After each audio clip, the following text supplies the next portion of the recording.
Welcome to the Metrowoman talk show. As usual, I'm always so excited to be with you on the set.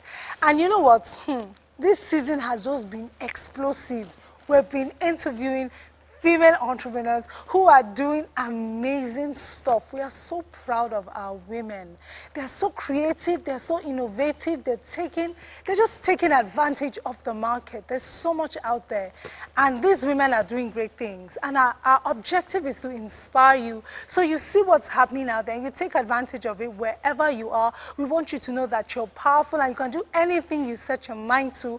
And as you hear the stories of these women, you just be inspired to just get up and go after your dreams and just be all that you were born to be. It's going to be exciting. It's going to be interesting. You want to stay back. You don't want to go away. Okay, so there's going to be a break. I will see you right after the break. Stay tuned.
Oreva FL Ogubere is the CEO of Britney's Place. Have you heard of Britney's Place? I have, and they do amazing stuff. So, Oreva, how are you? Hi. Fine, Great to have you on the set. Great to be here. I love your teeth. Oh my gosh. Do you get compliments? You. Yes, I do. Okay, so tell us about Britney's Place. All right, okay. Britney's Place is a breakfast service company. Although we cater for more than breakfast, we also do events, parties, weddings, and all of that. But our main focus, we started out as a breakfast company. We currently do offer delivery services. Okay, so you don't have like a physical location? No, we don't have a physical location yet. We are working on that. We'll get a place soon, really soon. Good. So it's more online? Online place your order, yes, and then catering for events, meetings, and birthdays. You know, what fascinates me about your business is the fact that you've been able to take something as simple as breakfast and turn it into a food empire in Jesus' name. Say amen. Amen. Amen. So a concept as simple as breakfast, and then, we have entrepreneurs out there every day who have breakfast, or we have people who are looking for a business to start and they have breakfast. But then after having breakfast, they're thinking of what business idea. I mean, everybody needs to have breakfast. It's the most important, meal of the day. So tell me about what inspired your journey. You started with Aurelia's Basket first. Yes. Aurelia's Basket is a luxury breakfast firm, which I own also. and we kept on getting calls and inquiries of people who wanted small packs of breakfast that they could just have while at the office in the morning. So I was like, okay, let's test the waters. Okay. And I got mini portion plates and made breakfast. And you sent it out as samples? I sent it out as samples to some of my friends, and then their colleagues at the office. There was a high demand for it. Their colleagues at the office wanted it. A lot of people wanted to try it out. Yeah. And then we put out a proper business plan and structure, and then we started Brittany's Place. So that's how Brittany's Place was born. Wow, and I guess the customer reviews have been really good. Yes, the customers' reviews have been great, although one or two not so great. Like but what? Most of it has been great. Tell us. Okay, once or twice or a few times when the food gets to the customer late, not on time, and it's cold. And it's cold, probably cold. Yeah, so how do you deal with that? I call and I apologize to the client, because most of the time it's some situations beyond my control. Yeah, so I apologize and make it up to the best. So that's the point we want to take out from there, that sometimes business is not very smooth, but then you find a way around it and just keep pushing and going. But what of the economy, like in terms of the state of the economy, how does it affect you? It's an excuse, like there's no lights, not that there's no lights, but like our infrastructures, are not where we would want them to be. So it makes doing business a bit challenging in Nigeria. How are you able to cope with that? Okay, on our part, as concerning Brittany's Place, and the economy or infrastructure has to do with like the road system, delivery, because the traffic, and all of that delays our logistics or delivery, interferes with delivery to clients. Yeah, but we work with a couple of logistics companies. We don't rely on one. My logistics is currently outsourced. Oh, so you don't rely on just one, so you have backup. Yeah, we have backup logistics company, and yes, we try to create a lead time also. So you give your customer an idea of how long it will take? Yes, we always give them and create a lead. Yes. And apologize when you don't meet it. We try to always meet the time. So let's talk about the support that you have enjoyed. What has it been like? And do you think that support is essential in running a profitable business? Yes, support is very essential in running a business. Yeah. At first, when I started, okay, so I'm the last child of my family of 4. You sound like it. My parents were like, are you sure you want to do this? Do you really want to do all of this? And I was like, yes. And then they gave me all the support. My friends also gave me all the support. I had, so I had some of my friends who used to help me to go and buy the things I needed to make the breakfast and all of that. I had some of my friends help me with publicity on social media. I had Dacio Media help me with publicity on social media, and I had people give out my flyers because I made pamphlets at their offices and all of that. Yeah, so support is essential from friends and family. From friends and family. So if you didn't have that kind of support, what do you think would have happened to Brittany's Maybe Place? I would have given up one day, or maybe I would have pushed a little further. Do you think you'd have pushed? Yes, sincerely, I would have pushed. But nevertheless, support is essential. Support is essential, So if there's anybody out there, who doesn't have the kind of support that the person really wants, what do you think you would tell the person? If I came to meet you now and say, I need support, my family is not supporting me the way your family supported you, what will you tell me? I would encourage you to keep pushing, chase your dreams, because at times you don't get not everybody gets all the support they need. But as you go on, you have your dream and you have your ambition, so you can chase it. Chase it, and then when people see that you're doing well, exactly, and people like affiliating with good stuff, so everybody will come and affiliate with you one way or the other. Yeah, definitely, that's fantastic. So if you were going to talk to the government today, like, probably, you know, and if you had a voice to, or an opportunity to talk to the government and speak on behalf of entrepreneurs in Nigeria, what would you request for? What would you tell them that you want to make your life easier as an entrepreneur in Nigeria?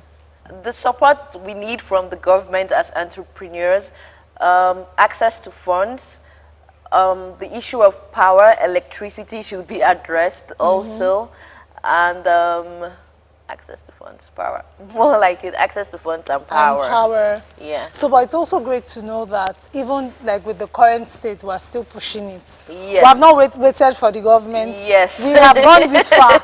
So we're waiting for the government to do more. But I mean, before that time comes, I'm so proud that, you know, we don't have excuses. For a lot of us, we have thrown the excuses and we're just pushing it and we're going after our dreams, right? So don't give up, be inspired, like Oreva said. Even if you don't have the kind of support that you need or you crave for, it doesn't make your dream less valid. Don't let it stop you. Go after your dreams and become the best of who you were born to be. We believe in you, right? You believe Yes, in, we believe in yes, we believe in all entrepreneurs. Yes, we do. Great. So we'll be right back after the break. Don't go away.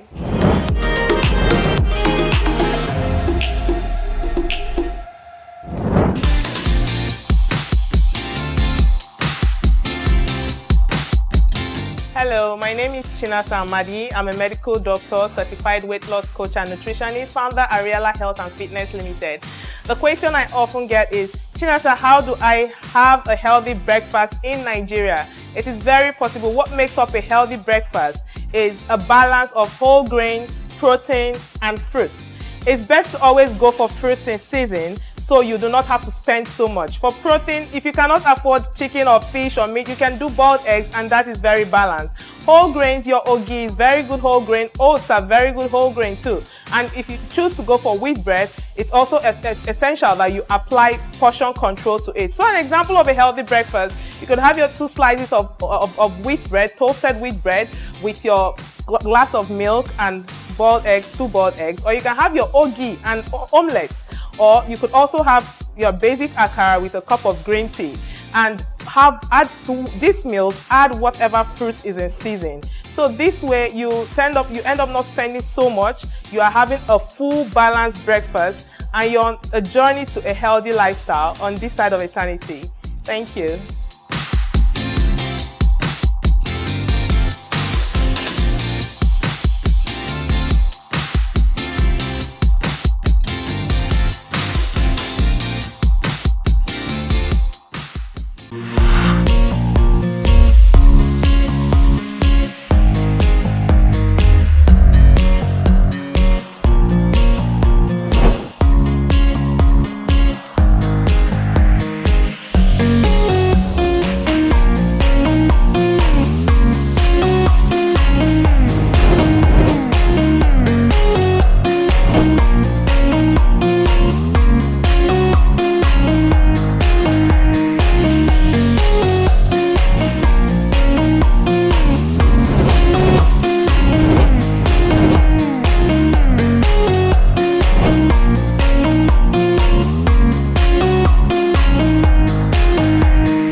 Welcome back. I have with me Somi Obum, the CEO of Sibel Angels, and she produces soft furnishings. Yes. Hello, Somi. Hi, how you doing? I love the puff of color. You're just like puffing, puffing, puffing. Thank you so much. Thank you. Yeah, Thank so you. tell us about your journey. How did you start your business? Well, I would say it's been an interesting journey. It started about 5 years ago, where Tell I us about it. set up the mobile creche, where we tend to set up play areas for children at events. And so we tend to use padded flooring. So, okay, so sorry. The mobile crutch was for events, Yes, not for any other thing. Not for any other thing. Okay. For events. And so we tend to use, because we have children. Do you still have that business running? Yes, that's still ongoing. Oh, good. Okay. Yes, it's a service side of your our business. company. Yes. Okay. And so we have children running around as young as 3, 4, even some 1-year-olds are there. Yeah. And so we have padded floorings, which we set up as well, so that the children can fall and they wouldn't hurt themselves. And I figured children love color. Yes. They like to play on the floor. So why not have something that would be interesting, where we can infuse our local fabric, and something that will be interesting when people see it, they'll be like, oh, I do like that. Okay. That's something unique. And so we figured, okay, let's go into the throw pillows, which we've already had people doing. We can make them in different sizes and different styles. But you're making it this time with children in mind? With children in mind, yes. Okay. And then also we decided, okay, let's go into the playmats as well, and we can use it to create a pop of color at these events where we have children running around. And we're like, okay, do you know what? We can actually sell this. Yeah. And so that's what gave birth to it. So your business has gradually evolved, and then Yes. you identified the needs, and you adjusted your offerings to suit that yes, the need. So market, what's the customer reception like? So far it's been For amazing. playmats especially, because Yes. I remember that my siblings had playmats. I don't remember when I had used one. playmats, but I remember my siblings had playmats, and I'm sure that everything for a very long time in Nigeria, everything we had was imported. Yes. So it's great to know that we Yes. have Ankara, playmats in Ankara and all yes. of that. So it's very, very welcomed in town. Yeah. We have lots of people who are making requests. The beauty about it is that they can customize it to suit their needs. Okay. So we can have their children's names on it, or date Wow. of birth, and they can choose the colors they want. And so with that option that they have, they find it very interesting, and that they can get it readily available, Okay. as against having to buy it from abroad and then waiting for it to be brought in. Yes, so the timing is just perfect. And I see you've also gone into, like, you have adult duvets. Yes, as well. With everything, there's always the demand for adults as well. So when they saw the playmats, they were figuring like, oh, we can even have this as duvets as well. Oh, I want it and all that. I was like, oh, well, I wouldn't say no to that. And so we've gradually evolved to having items for adults as well. So not just the duvets, we also have bags that we actually make for the adults. Yeah, carrier bags. And all of that. Handbag, diaper bags as well. Diaper bags, for the oh, babies, yeah. but we make it as nice as possible so that You can serve that dual purpose exactly of having the diapers in there, and also making it look stylish when they go for events. Wow. So those are the kind of things that we put into consideration when we're making our products. Interesting. So in terms of customer satisfaction, Yes. I know you say yes, people like it, it's colorful. Yes. But have you had issues like maybe running color? Yes. And all of that? So how do you deal with customer dissatisfaction? Because some entrepreneurs are here watching, and we're going to be talking about different points, for entrepreneurs that they can learn from, like mistakes that you have had and how you are able to deal with it and get your customers to keep trusting you in the process. The most important thing is to be honest with everything that you do. Yeah. In the initial stage, we didn't know the real importance of using quality fabric. We just felt all Ankara out So it was just the color, like, oh, so it's beautiful. The patterns and everything. I was like, oh, I'm going for this. And then trying to make it as affordable as possible for myself, so that I can actually make it affordable for the customer as well. And so we found that we had a batch where we had it running. And so what we did was actually to recall it. I mean, we wouldn't say, oh, I already spent money, exactly. Deal with it, no, you bought it. I'm not going to do that to the customer, because I want to keep you as a loyal So customer. can you say you kept them? Yes, I can say 100% that I did keep them, because I recalled the items and I remade them with better quality fabric. And sent them back to the customer. Yes, sent it back to them, and they were pleased with it. Okay, so in terms of the capital outlay for this business, what is it like? Is it demanding? Do you have to have a lot of capital to have a successful business? Or, you know, is there a way you leverage? How is it done? Okay, so when I started, I kind of underestimated the kind of money that would be needed to start. Because I figured, okay, fabric's not too expensive, make this item. Before you know it, I mean, you're not spending too much. Yeah. But you find that with every item you're making, you need to get new fabric. You can't use the same fabric for all the items that you've made. Okay, so including the patchwork. Yes, the patchwork, okay. and that's the most important thing. And so because you're trying to create options, Yes, for customers. Yes, for customers, and unique experience for each one of them, Yeah. you'd want to use a variety of fabric. And then you find that you've bought 6 yards of material, but you can only use 2 out of that, and then you have to buy another one. As affordable as we would say the fabric is in Nigeria, we would need a lot of money to actually come out with the kind of outputs that need, you want to and reach, actually meet demand. meet the demand Yes, of the market. Yes. So it's actually, it takes a lot of money. It takes a lot of money, but initially you didn't start with a lot. No, I didn't. Yeah, No, so what would you tell an entrepreneur? So basically, why I asked you that question was to bring out the point that, you know, sometimes we think it takes a lot of money, Yes. but you can actually start, because from what you have said, you started like small, Yes. and then you now realize that you needed more, Yes. but by then you had already started started. with what you had. Exactly. You That's know? the mistake that many of us Yes. make, is that we feel we need to have X amount of money before we we can, begin, yeah. and then make the noise for people to actually But see as what you we start and As you continue, start, and people see what you have done with Done. what you have, I mean, Yes. it's easier for investors to trust you, or Yes. even, you know, your family. So what has the support been like It's been for you, amazing. from your family, your friends? Yes. I've had great support from family and from friends, Great funny support, enough. Yes, I wow. find people who are willing to actually give me money, just like, do you know what, I really appreciate what you do, and they feel that they need to encourage me. Wow. And so they're always So when they're coming. giving you money, are they investing, or they Some just... invest, some just outrightly say, okay, do you know what, Wow. I'm going to give you this amount. I know you need the break.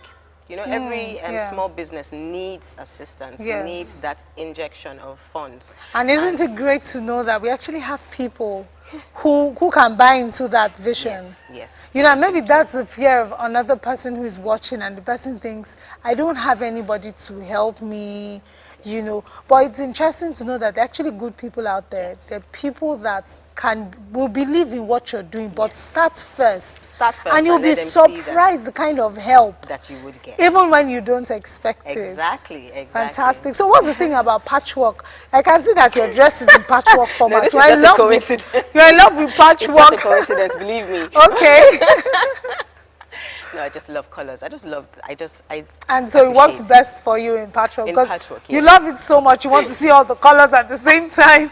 But see, we have to make it work. As much Yeah. as they are contrasting colors, we have to make sure that it actually works. Yeah. There might be some fabric I would not mix with this one. Yeah. As much as I've done this, I may not use another fabric on here. It might not work. So yes, Yes, there's a clash of colors, but it must work. And then there has to be like, maybe, is there like a connecting pattern to see this color and this color? There has to be something that connects everything Yes, together. Yes. I learned that about mixing and matching. I'm still learning how to mix and match. Interesting. So do you plan to go into fashion design? You know, like for clothes and... No. You're I going have no to interest focus in that at on all. this. I'm just going to focus on this. Where do you see yourself in the next 5 years from now? What you want to achieve? I want to be able to make available various items for parents and children using our local fabrics for every situation. And those items are like soft furnishings. Mostly soft That's what furnishings. you want to focus That's what on. I want to focus on. But just make sure that I have a variety of products that can meet almost every need. Almost every need. Fantastic. It was so much fun talking to you. Thank you. It's been an honor being here. And you're so inspiring. Thank you for bringing your pop of colors Thank you. It's to been an just honor. light up our Light up set. brighten. I'm sure you don't have any other person coming to make this many colors. I'm in sure. So yeah, so we've learned a lot from you. It has been really, really inspiring. I hope you learned as much as I learned. I hope you took notes as much as I took notes. I took mental notes. I'll write them out later. So have a fantastic week ahead. Thank you for joining us. I will see you in the next episode.